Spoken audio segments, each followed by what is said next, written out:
Hi everyone, welcome to my YouTube channel SK Tech. So today we are going to discuss about the string buffer and string builder. That is one of the important concept in Java. So in previous video we have already seen what is string, and we have seen like strings are immutable and cannot be modified. To overcome this, we got another class called string buffer, which represents the string in such a way that their data can be modified. It means string buffer class objects are immutable, and there are methods provided in this class which directly manipulate the data inside the object, which was not the case in case of the string object. So let us see how we can create the string buffer object. So similar to the string, we can create the string buffer object also. So let's go to the IntelliJ IDE and just demonstrate with the example so that it will be more clear. Let's give the name as string buffer demo and create one simple class. Let's say test string buffer and give the main method. Yeah. So there are two ways to create the string buffer object. First is right, we'll create like something string buffer. Let's give some name as SB and new string buffer. And here directly we can provide the value. Let's say hello. So this is the first way we can create the string buffer object.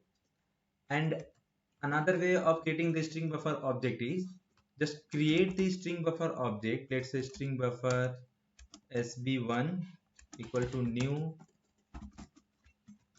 string buffer, and later point of time we can assign the value using the method provided by the string buffer. So what are the methods that we will see one by one? So let's see, very first method available in string buffer class is sb1 dot append.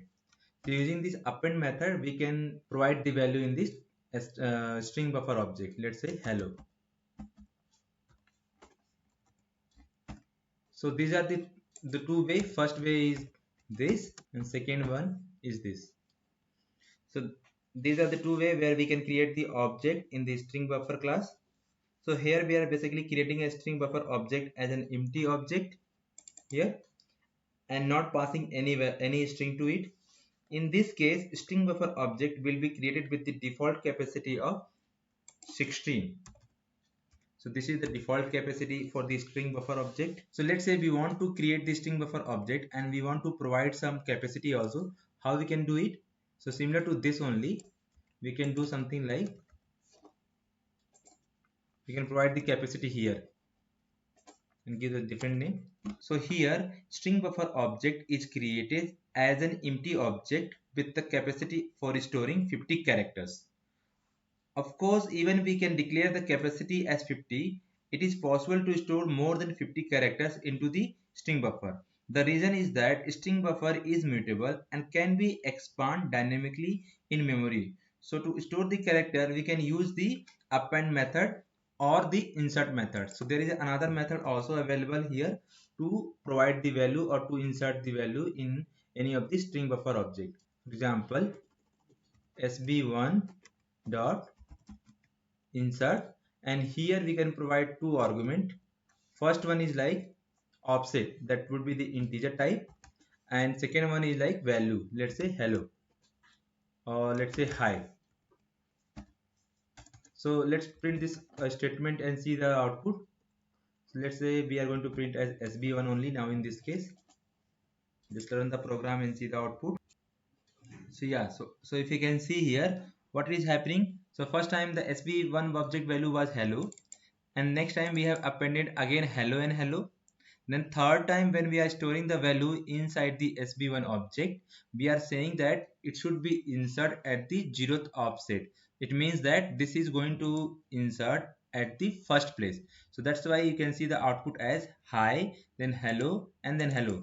So let's say if we insert again and provide some other offset value, something like, let's say we have provided like 1,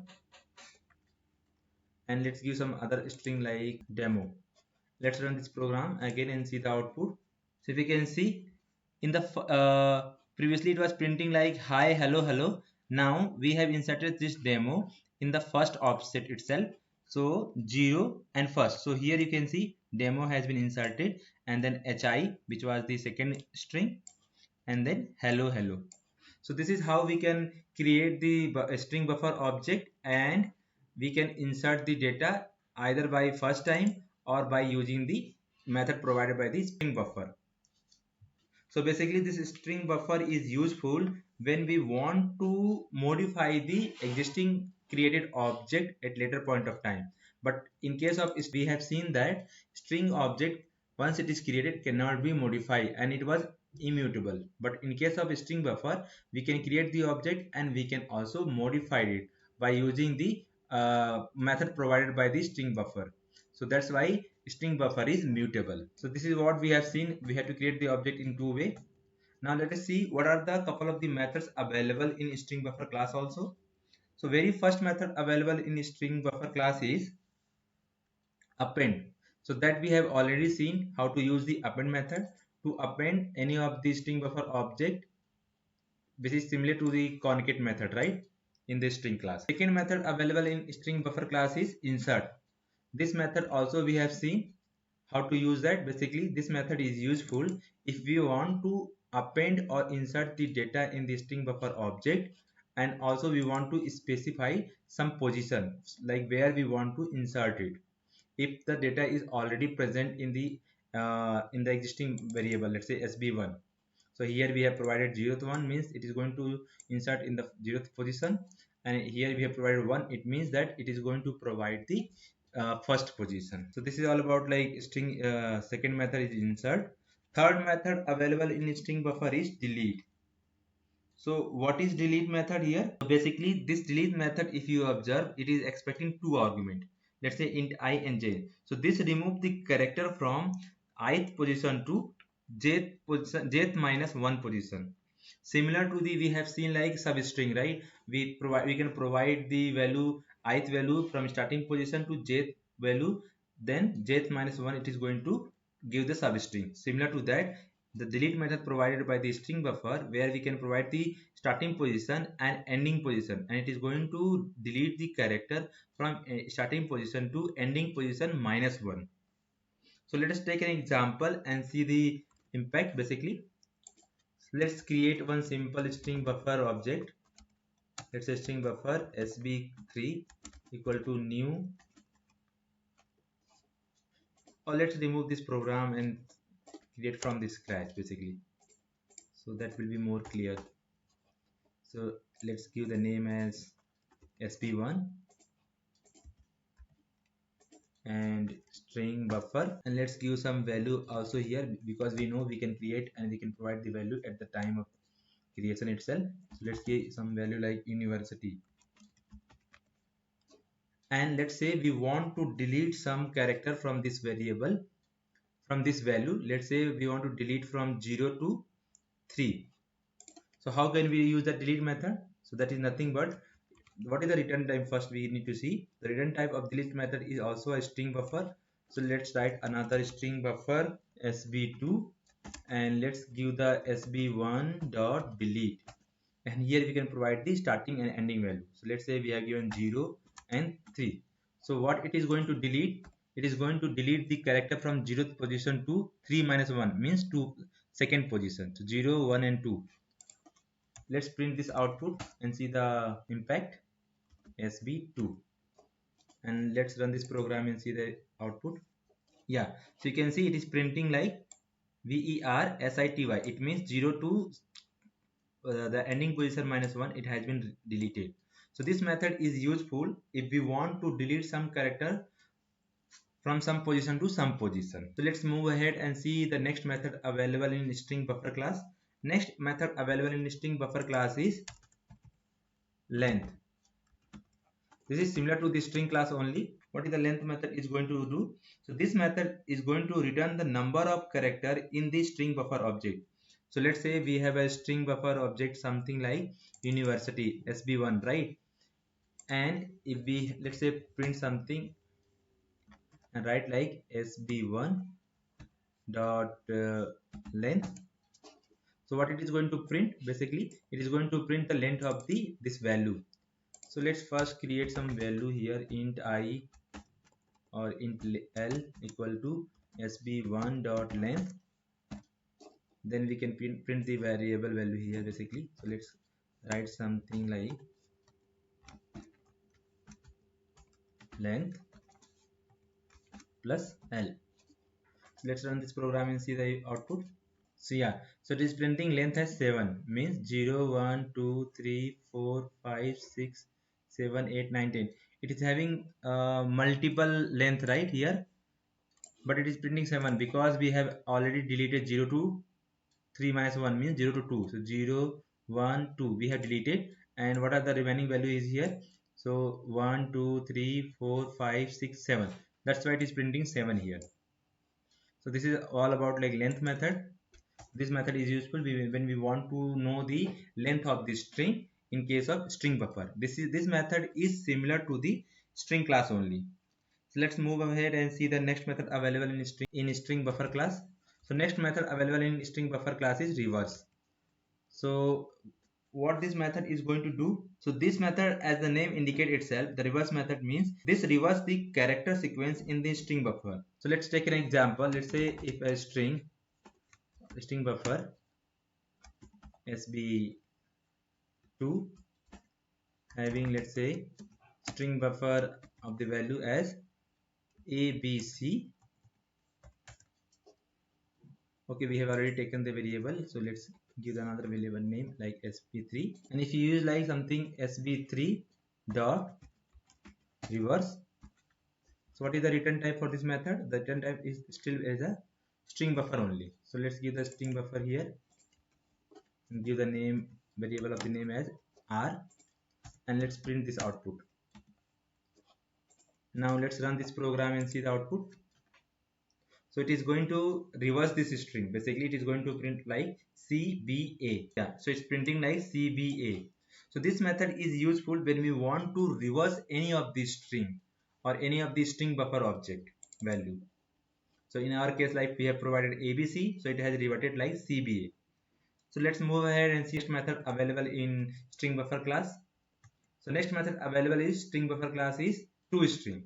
So as you know, this string buffer object is different than string. So let's say if we are using string buffer object due to some reason, like since this is a mutable object and we want to convert it to immutable, in the sense we want to convert it to the string object. So in that case we can use this method. So how we can use that? So let's say we have a string buffer object like sb4 equal to, let's say we have something string buffer and we have some value, let's say sktag. Okay, and since this is a string buffer, right, and we want to convert it to the string, so how we can do it? We can do something like string s equal to sb4 dot toString. So this method is going to return as a type of string only, and then it is going to convert as a string. Let's say we have some string buffer object, and if you want to use some of the string methods, because some methods are different than the string buffer, right, in the string class, so we can convert into the string object first, then we can use the string class methods. So let's print this output. So basically this is going to print simply the same value only, because we are just converting it to the string buffer into string. So let's run this program and see the output. Yeah, so it is printing like what it is printing, toString, and then we have not provided any space or any column. Next method is index of, and we have already seen what is the use of index of. So basically it is going to return the particular index position which we are going to provide here. So let's say we have a string something like sktag s4 and we want to get the position of t, right? So what is the position of t? If you calculate manually, 0, 1 and 2. So let's give in the output itself what is the return type, int type. Let's give position p and sp4 dot index of, and let's give let's see we want to check the position of t, so we can provide here t, and let's print this output, and let's write some statement like position of t character. and print the p. So let's run this program and see the output. Yeah, so it's printing 2 because 0, 1 and 2 it is available on second position. So this method is also similar to the string method only. There is no difference. Next method available is last index of. So this method is also similar to the string class only. So what it is going to return the last index of? It is going to return the last position available in the string which we are provided here as input. So what does it mean? Let's create a separate variable so that it will be more useful. Let's say we have created like sp5 and some value here. Let's say sktech learn java and java step by step. And in this string buffer object we want to get the last position of the s. So what is the last position of the s? If you can see, s is already available here also, and here also. So but this is the last one. So let's see it is going to print this last position or not. So let's see return type of this method, that is again in string only. So let's see int last position equal to sp5 dot last index of s, and let's print this one. Let's print this here again, same thing, last position of s, and print this ls. So let's run this program and see the output. So yeah, so it's printing 31. Basically it is printing the last position of the s in this string. Basically this s is already available in first position and even in some position in between, but it is printing this. So this method is again the similar to the string class method only. So next method available in string buffer class is replace. So the syntax of this replace method is like something string buffer replace, and it is expecting something 3 argument, that is the starting position and then ending position and then the string that we want to replace it. Let's see how we can use it. So let's create a simple string buffer object basically. So let's say string buffer sb6 equal to new string buffer and provide something value like high cost. Example, let's say how we can use it. So sb6 dot replace. So it is expecting basically 3 argument. First one is like 0, first position starting, ending position let's say 4, and we have given the string like low. So what it is going, basically it is going to replace the string from 0 to 4 minus 1 means 3. So 0, 1, 2, 3 and 4. So it is going to return high with the string low. So let's print this out object basically. So sb6, and also let's write some statement, something like replace. Let's run this program and see the output. Yeah, so it is printing like low cost. Basically it has replaced from 0 to 3 basically. So what are the value we have provided as AND? It is going to replace from starting to AND minus 1. So 0 to 3. So that's why it is written high with low value. So this is all about the replace. So this method is useful when we want to replace some value and we also want to provide some starting position to ending position. So this is something new method in the string buffer class. Next method available in the string buffer class is substring, and another one is substring again. So in the first substring we are just providing the starting position and it is going to treat like ending position by default. That is like nothing but the length minus 1. And the second method we are providing like starting position and ending position. It means it's going to give the substring from starting position to ending position minus 1. These two methods are again similar to the string class only. So if you want to know more about these two methods, just refer to my previous video. So that's all about the methods available in the string buffer class. Basically all the methods available in the string buffer class is similar to the string class only. There are some other methods available extra, that is append, insert and so on. So that's all about today's video. In next upcoming video we are going to discuss about the string builder class, and we are going to see what is the difference between string and string buffer and string buffer to string builder class. So stay tuned, we'll meet you soon. Thank you.